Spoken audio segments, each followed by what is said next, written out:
So, hey, this is Senator Bryce Reeves, and I just want to talk to you all about leadership a little bit this afternoon and evening. I'm sorry for my attire and my facial hair and my baseball cap, but this is the new life under COVID 19. Wish I could be with you today in person and take your questions. And you're more than welcome, if you have a question, to shoot it to District 17 at senate.virginia.gov. That's District 17 at senate.virginia.gov. I'm Senator Bryce Reeves. I've been in office 10 years. I am the now minority whip for the Senate Republican Caucus. I was elected 10 years ago by a mere 86 votes on an election night with a tally of 226 votes after the recount. And I will tell you, every vote counts, and it's important that you exercise your right to vote. It's weird talking to you today via video because I'm an in-person type legislator and a type of person that likes to look at people in the eye and talk to them. And I'll tell you a little bit about myself. I grew up in Texas. I went to school there. Got a commission as a second lieutenant in the United States Army. I'm an airborne ranger qualified officer. Went into law enforcement for a number of years. In about the last 17 years, I've been in private business, and I own several companies. Married 30 years, two kids. One's 21, who works in the White House in the West Wing in the Office of Management and Budget. She's a graduate at the University of Virginia. And the other one is a rising junior and a lacrosse player and football player. So one dog as well. But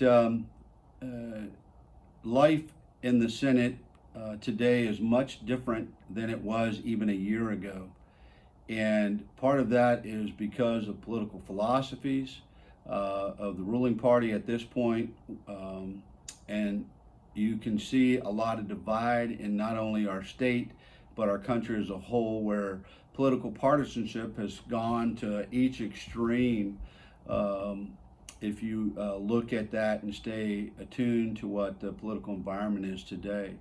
And so what I'd like to talk to you about a little bit today is, how do you actually get things done when things are so polarized? And one of the things in the last 10 years that I've been able to accomplish, probably one of the crowning moments for me, or a couple of them, but one of them was to be able to get foster care reform done.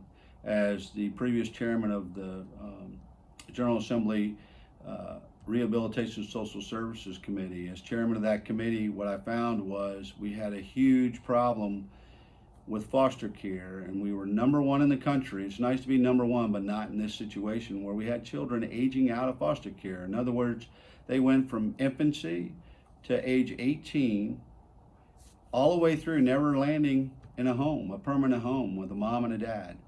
And for someone who loves family and those children, that they aren't given an equal lot in life, and that's wrong.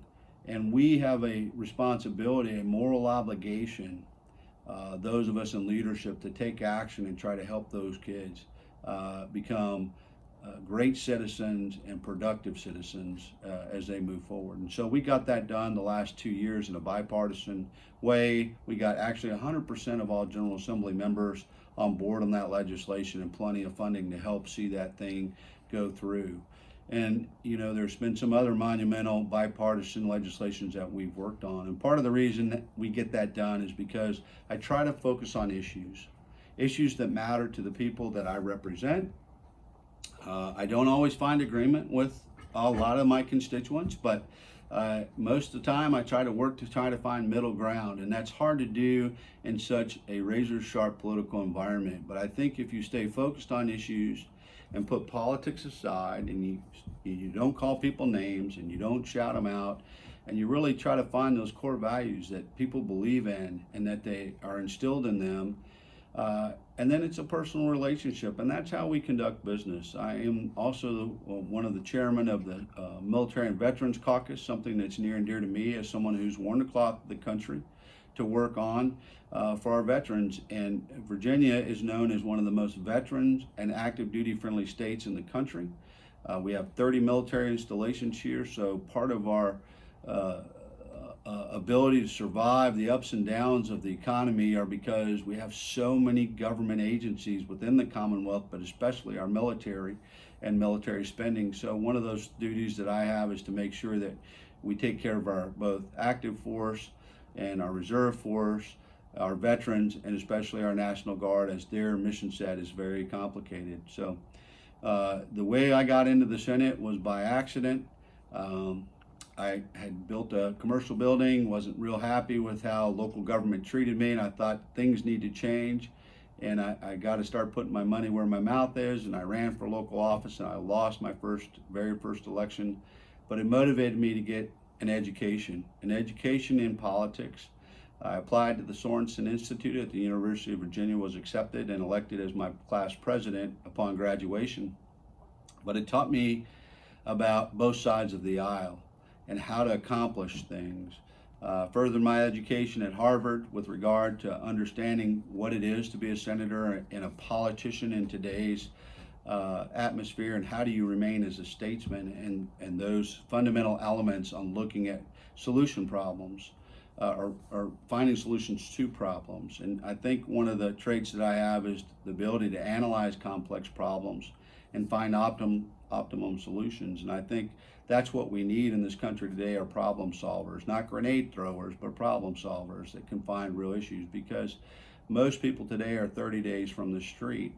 Now after COVID, I think more of those people that were 30 days from the street are on the street. And how do we rebuild the economy? So there are some challenges going forward that we're going to need to look at, whether that's law enforcement reform and how we look at all these things. But it's just a real crazy environment today and right now.